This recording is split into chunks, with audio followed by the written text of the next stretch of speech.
Hey everybody. It's the second episode of the 80s Twilight Zone. First episode. Something I didn't mention at the time. See the way the episode started with that shattering glass? The mirror? And then very nice because reflections and him looking at his own reflection is very thematic in the entire episode. So when I was thinking back about it, I was like, oh yeah, the mirror. I get it. And also a little nod, sort of, to the Twilight Zone similar Twilight Zone, where there is a mirror in play. And a nervous man, although only one of these people were nervous. It was the phone booth Willis, who never went back to his apartment, never banged on the door.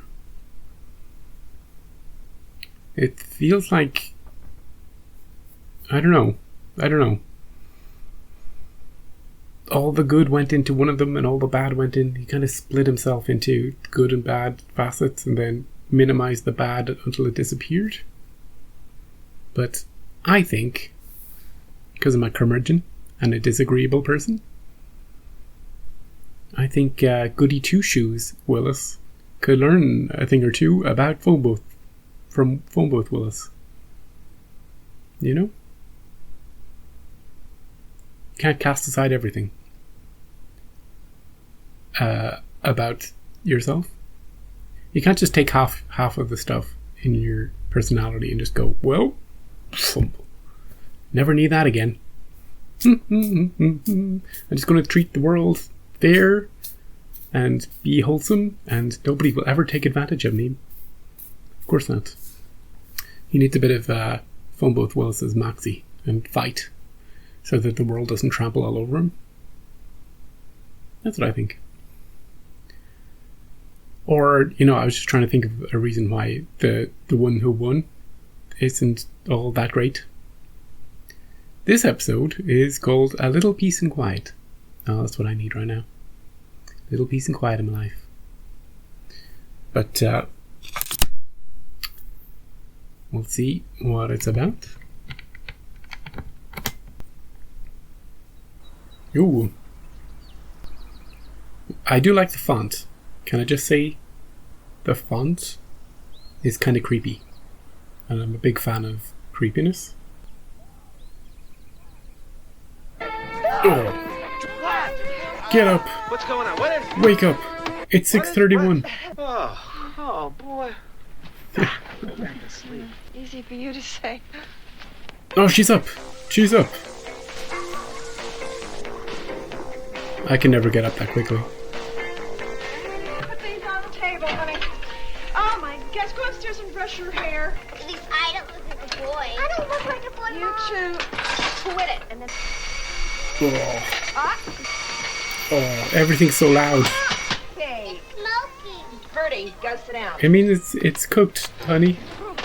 It's cooked. Clean it up, Janet. Why don't you clean it up? Your How many children? Just the 3? 4? What the hell is that? A snake? Hello? Would you turn that down? Hey, where are you? Seeds in my shoes, huh? Oh, I'm sorry, I'm gonna have to call you back, okay? Okay. honey, could you not get on to me about it, though? Oh, the washer. I'm sorry, but that's your territory. I'm sorry. Territory? Just turn it off, please. I'm gonna have to call that repairman. She's gonna lose her shit soon. I don't know how to... Oh, there's a snake. She's burning a snake.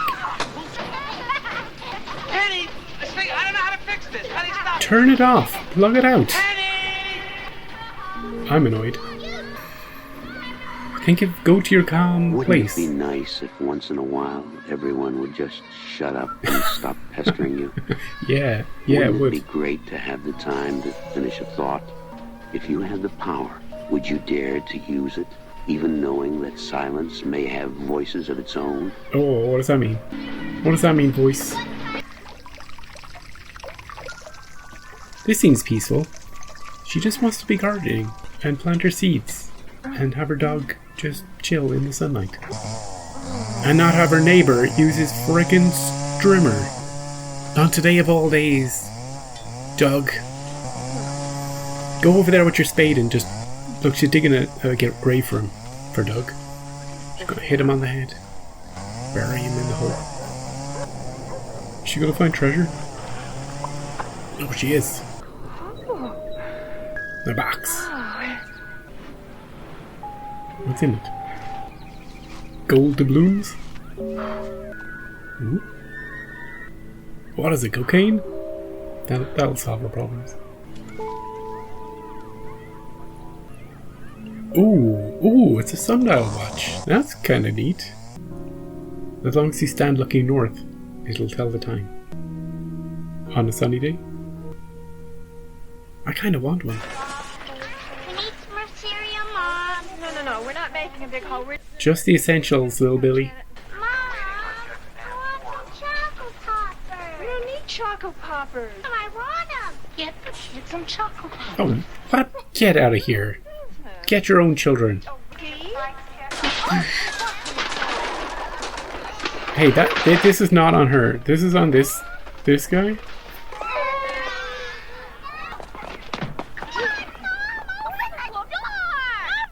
Come on, Mom.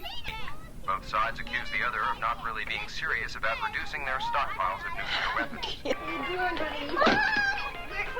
Don't disturb Mommy when she's holding a knife, kids. Liar, where is it? Where's my Cindy Lauper record?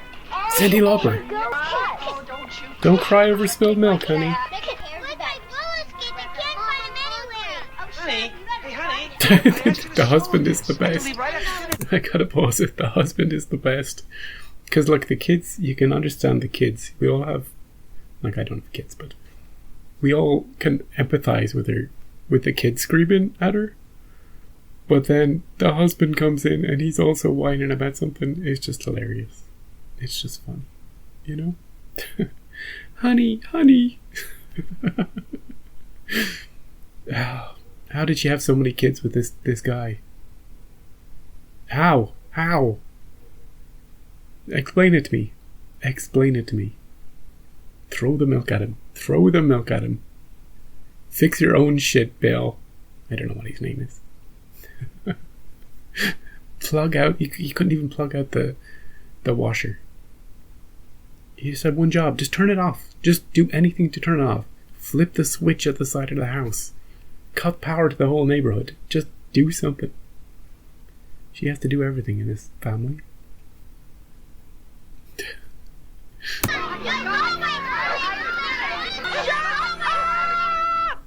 Oh.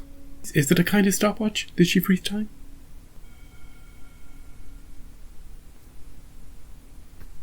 Finally.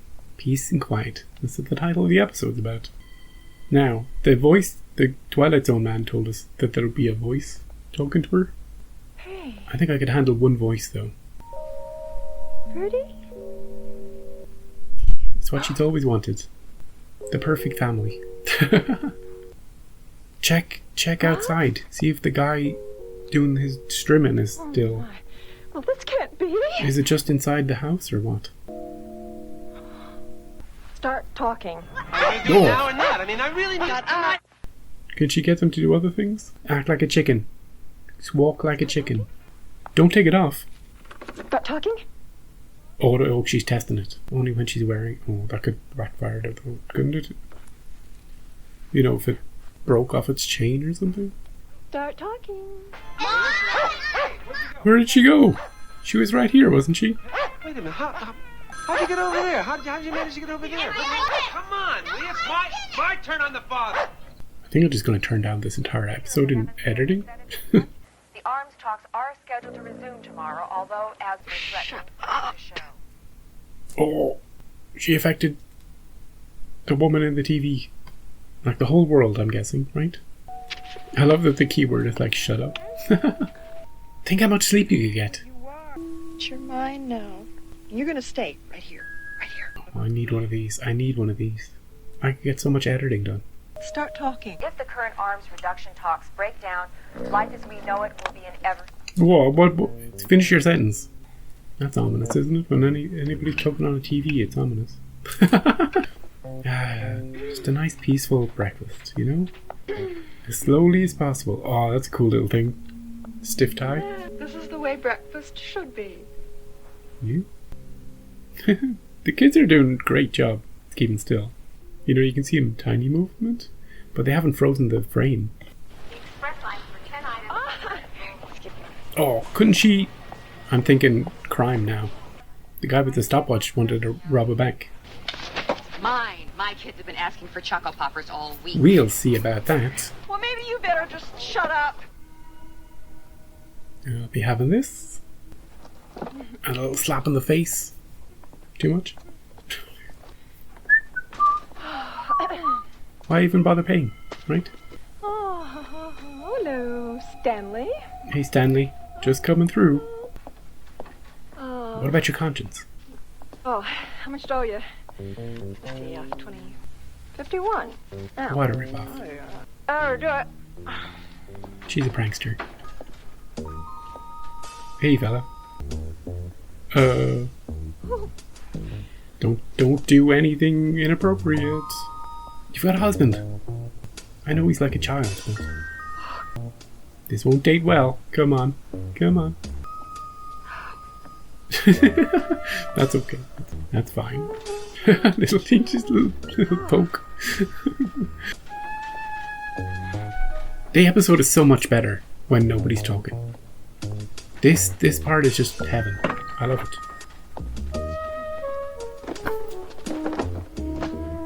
We just got this silly music in the background. It's great. Oh, it's the tax man. It's the grocery manager coming to get his due. Hold your horses. Who's this? We're coming to take her home. Don't worry, we're not here to sell you anything. Great. Of course you're not. The future of the world's at stake here, ma'am. We're concerned. We're deeply concerned. And we know that you Oh, are it's a mushroom too, so cloud. we'd like to invite you to a debate. Yes, and the subject is nuclear weapons. Your next door neighbor, Mrs. McMillan, is going to attend. No, I don't have the Frickin' time. McMillan. It's just that I don't want to waste my time on some stuffy old debate. But if people like yourself don't start taking an interest in what is going on, we'll Shut let up. you care. Oh, she's so rude. Now that she's super powerful? That's much better. Oh, what are you doing? What are you doing? Where are you? Where is she putting them? Let's lie down. Come on. Oh, this takes a lot of strength. I want to see her do with the dude. He's gonna fall and break open his skull. She's been working out, I guess. Okay. People like yourself have to become involved. Hey, how do we get on the ground? Aliens, dude. You got abducted. Missing time as well. What happened? Let's skip this one. Yeah, she gives me the heebie-jeebies. Hey, Penny. What now? Now come here. Come here. Oh, it's the sirens. What? We've just had a confirmation the first Soviet missile will reach the U.S. airspace What? in a matter of minutes. Is this because she didn't go to that meeting?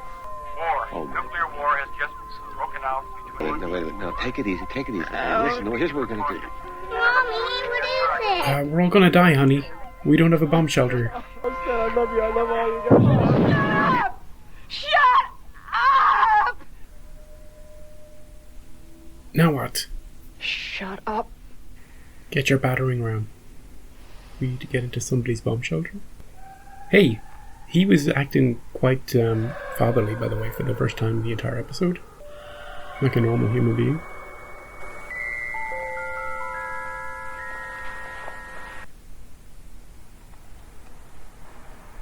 This is cool.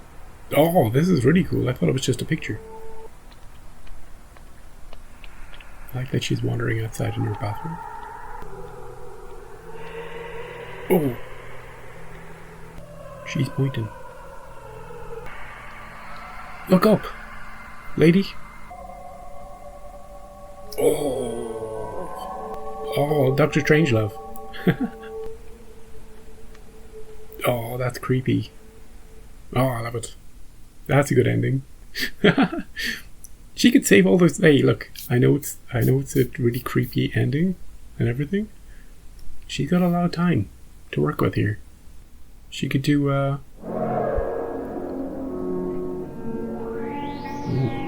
Hang on a second.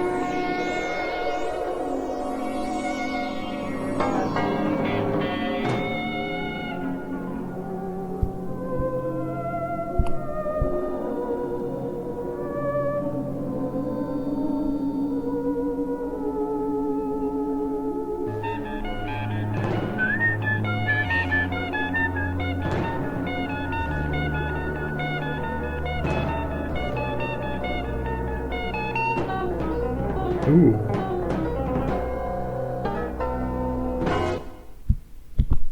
No, I like that little ending tune. There's a subtle creepiness to it. It wasn't overly bombastic, you know? I presume Failsafe is another movie of... I know Doctor Strangelove was about nuclear... Yeah, Failsafe is a movie. I presume about nuclear war too. But hey, look, she has the perfect life now. She doesn't have to worry about anybody screaming. Sure, there's a nuke in the sky, right? But think about she could work on her novel.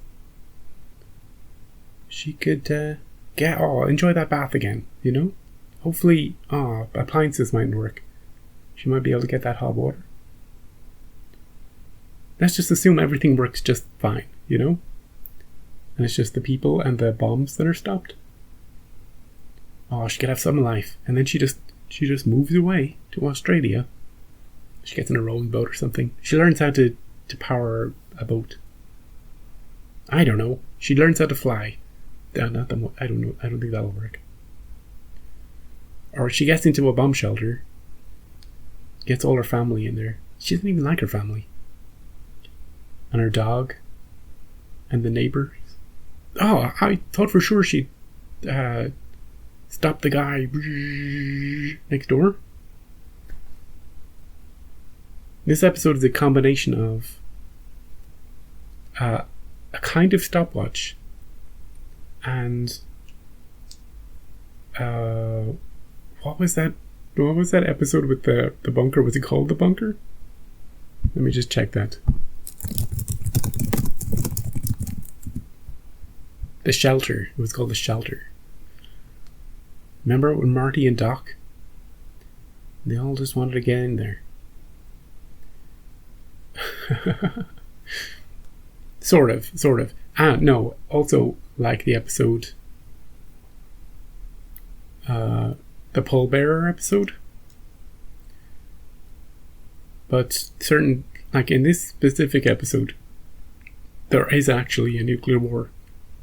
And there are missiles actually coming. So it's the first time we've seen that. But definitely a kind of stopwatch. Although in this case, her thing... See, the little twist on it is that her thing didn't stop working. It's just that if she ever says... keep talking, or whatever, she says to start it back up again. Destruction of not only her town, but every single town in the entirety of the United States and Russia. Hey, maybe go to Europe. Maybe we'll have to live in 1,000 years of darkness due to nuclear fallout and the skies darkening and the death of the ecological food chain on Earth. Maybe she could go around. She could save the world, dedicate her life to saving the world by stopping the bombs before impact, right? And doing what she did with the people who came to her. This is all because she didn't go to that meeting. Take the bombs, roll them out onto the garden, put them down safely, defuse them, goes around to all the cities. She travels around to all the cities in America, and just before each bomb is about to hit, she just rolls it out, defuses it, and then she does the same for Russia. And then she starts the world back up again, and everybody's like, none of our bombs on either side went off. It's a miracle. Let's agree to peace talks. God has willed it. And she becomes their new god. Although she doesn't tell anybody. Also, she'll probably be really old at that stage, because I presume time keeps going for her. I like the episode because it feeds into our desire. We all have that moment where we're like, oh, could everybody just shut up and give me some peace and quiet for a bit? You know? But then we see the consequences, of really bizarre consequences of that. Like literal world ending. And all the little snippets throughout the episode. The woman on the TV talking about it. The people coming to her house. You know, if only people like you didn't ignore the situation, she could have made a difference at that meeting. It could have averted World War somehow. She just stood up and talked about it. Now, I'm just thinking, the 80s, height of the Cold War, right? Maybe not height of the Cold War, but certainly threat of nuclear destruction if things don't go quite right. You know? So, kind of a timely episode in that respect. I like that we got Wes Craven again. He must have done maybe the first 2 episodes. Or maybe he just does the whole thing, I don't know. The acting was fine. It was fine. And she was like, oh, a pretty man. She just poked him at the end and walked away. And she didn't even steal those groceries, you know? The worst thing she did was prank those 2 people who came to her house. The mushroom cloud people. I thought it was an umbrella they were wearing. Very short as well. The episode was just then, it was suddenly over. It was like nuclear war is coming. But I did love all the frozen shots. Because they were all, you know, people just staying still. I believe. I don't think any of them were just photos with her sort of superimposed. Nothing looked odd about it. So it added to the spookiness of it. So that's episode 2. We get another little data point in our to see how the show's gonna feel. Quite different to the Bruce Willis episode. More people in it. More people. A lot noisier. A weird combination of noise and quiet. Oh! And another Twilight Zone episode. Remember that? The sounds and the silences. Yeah. Exactly. Oh, they combined all sorts of things. In fact, they combined a kind of stopwatch with the sounds and the silences. Right, next episode is called Wordplay. So get your crossword brain out, get it functioning, get it on. Make sure you're better than me right now. And we'll see what all that's about. Wordplay. I love that the keyword was shut up. Maybe other things would have worked too. Who buried it in her garden? It was just on her lawn, wasn't it? She dug a hole and there it was. Who built it? The ancient Egyptians? Did it actually tell the time too? These are the things we'll never know. I will see you next time.